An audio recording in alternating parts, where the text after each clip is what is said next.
Muy buenas tardes. Continuando con las clases de farmacología para la licenciatura en obstetricia, vamos hoy a hablar de algunos conceptos de prostaglandinas como una breve introducción al tema que nos compete hoy, que es el de drogas antiinflamatorias no esteroides. Bien, y dentro de este grupo de drogas podemos decir que se dividen en dos grandes grupos.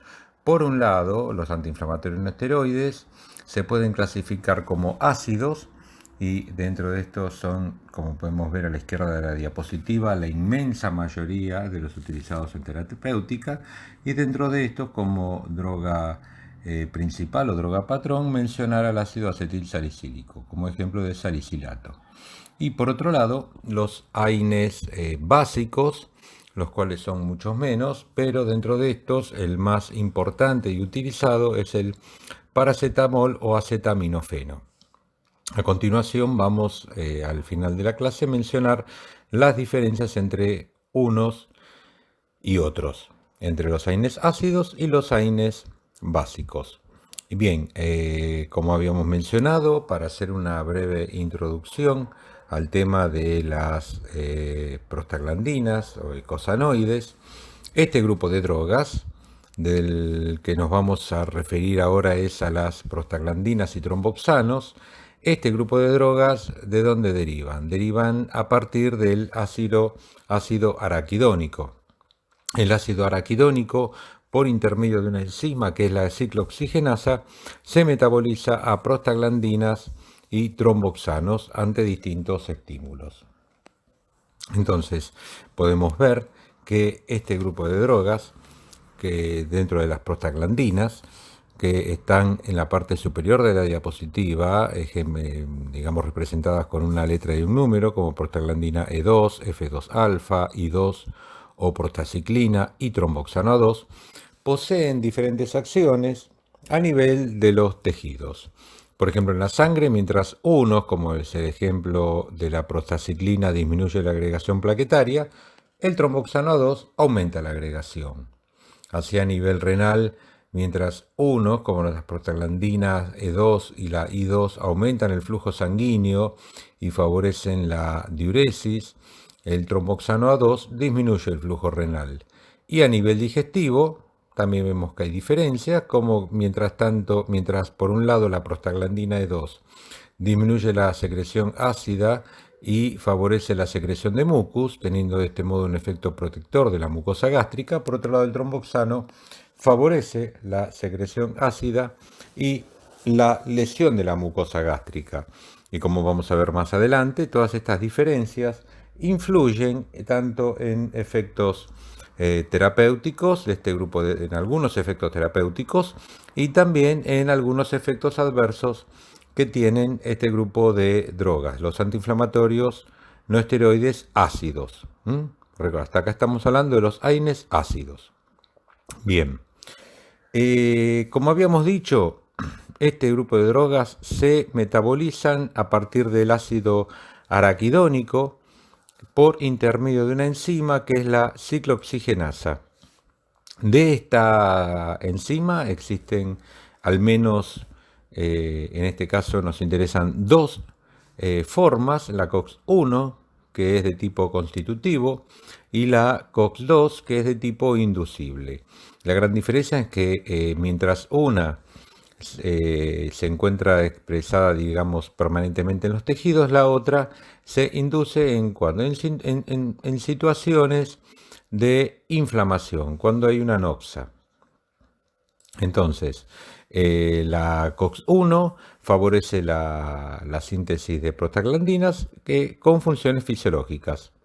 Bien, y por otro lado, la COX-2 es, digamos, inducible a partir de células inflamatorias, como por ejemplo macrófagos, y van a mediar la inflamación. Es importante aclarar que todos los AINES ácidos inhiben ambas enzimas, con algunas diferencias entre unos grupos y otros. Unos son más inhibidores de COX-1, otros más de COX-2, otros en forma más o menos similar. Lo importante es que tengamos el concepto que todos los AINES inhiben ambos tipos de isoenzimas. Con respecto al mecanismo de acción de este grupo de drogas, bien, ya dijimos, básicamente inhiben a la ciclooxigenasa. ¿Y por qué de esta manera van a tener buena eficacia tanto como antiinflamatorios y como analgésicos? Bien, podemos ver que la prostaglandina E2, ¿qué efectos tiene favoreciendo la inflamación?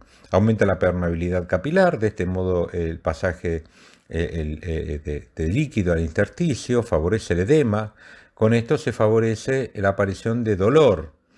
Bien, y entonces, de este, de este modo, a los AINES, como podemos ver a la derecha de la diapositiva, inhibir la producción de prostaglandina, en este caso está representada la prostaglandina E2, a partir del ácido araquidónico, están cortando este mecanismo que favorece la inflamación y el dolor. Por otro lado, otro de los efectos terapéuticos que tienen este grupo de drogas es el efecto antipirético. Y podemos ver que acá, a nivel del hipotálamo, por la acción de la interleuquina 1, se favorece la síntesis de prostaglandina E2 a partir del ácido araquidónico. También, digamos, o sea, efecto mediado, eso creo que no quedó claro, efecto mediado, como dijimos antes, por acción de la ciclooxigenasa, donde entonces la producción de prostaglandina E2 a nivel del hipotálamo va a favorecer una serie de efectos que van a llevar al aumento de la temperatura corporal. Por lo tanto, la inhibición de la ciclooxigenasa a este nivel va a acortar toda esta cadena de eventos, disminuyendo la temperatura corporal. Por supuesto, es importante aclarar, siempre no, evidentemente cuando hay una situación como podría ser una infección, donde la liberación de mediadores de inflamación, citoquinas, etcétera, favorecen que aumente la temperatura corporal. En casos de normotermia, estas drogas no disminuyen la temperatura.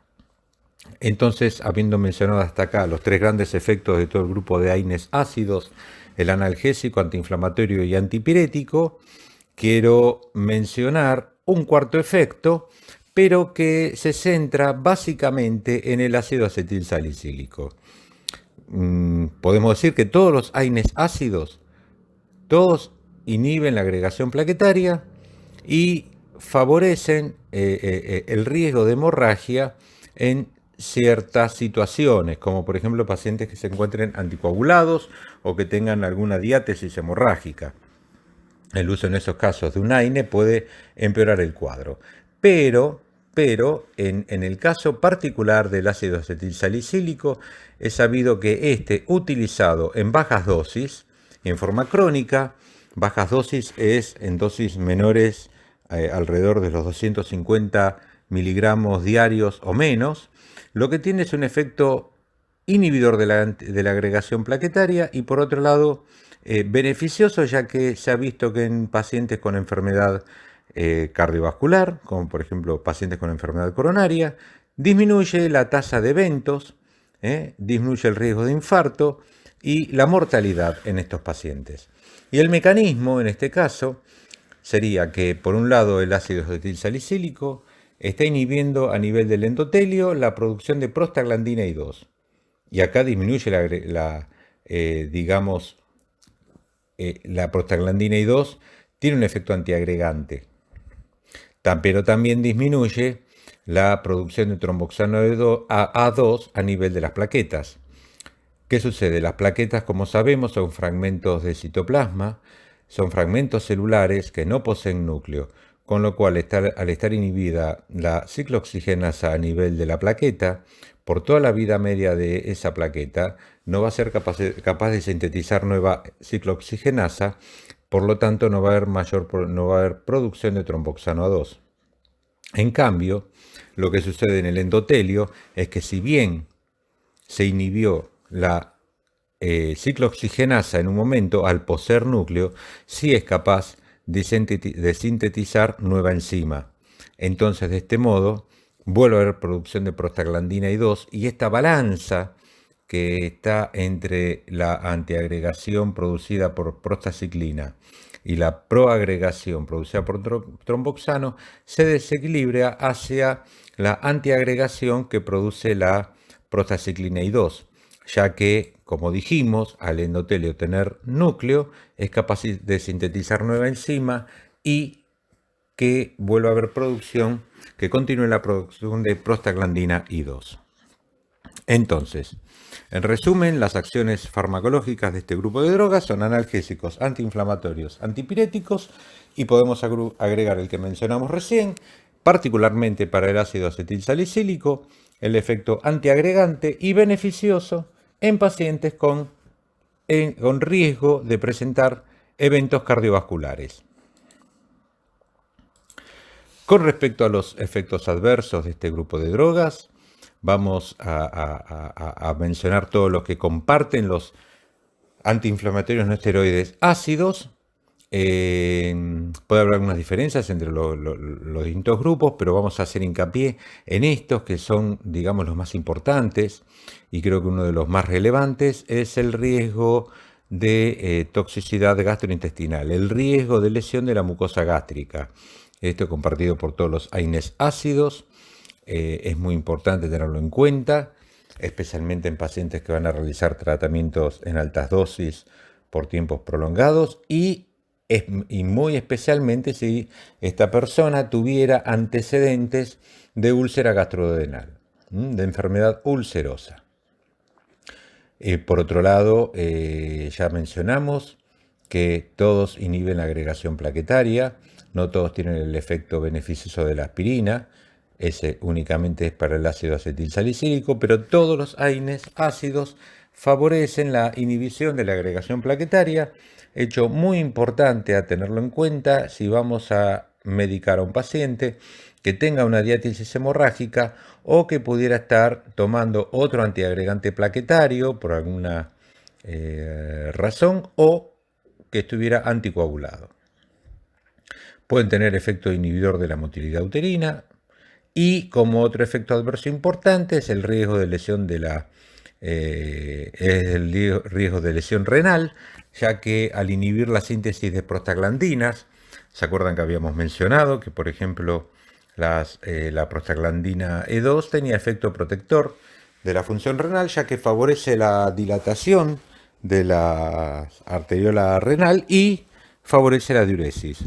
Su inhibición favorecería la vasoconstricción a nivel renal y riesgo de nefrotoxicidad. Bueno, entonces, habiendo mencionado todo esto que dijimos de los AINES ácidos, vamos ahora a mencionar algunas diferencias con los AINES básicos. Como mencionamos, droga representativa de este grupo, el paracetamol o acetaminofeno. Y mientras podemos ver que ambos, tanto los AINES ácidos como el paracetamol, son muy eficaces como antipiréticos y como analgésicos, no así como antiinflamatorios. Mientras los AINES ácidos son altamente eficaces como antiinflamatorios, no sucede lo mismo con el paracetamol, que posee una capacidad antiinflamatoria nula.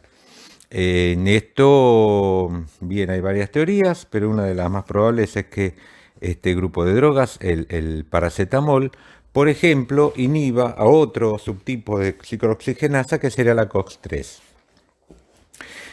Finalmente, como otra gran diferencia, bien, mientras los AINES ácidos tienen un alto riesgo de lesión de la mucosa gástrica, no sucede lo mismo con el paracetamol, que tiene un efecto muy poco importante a este nivel.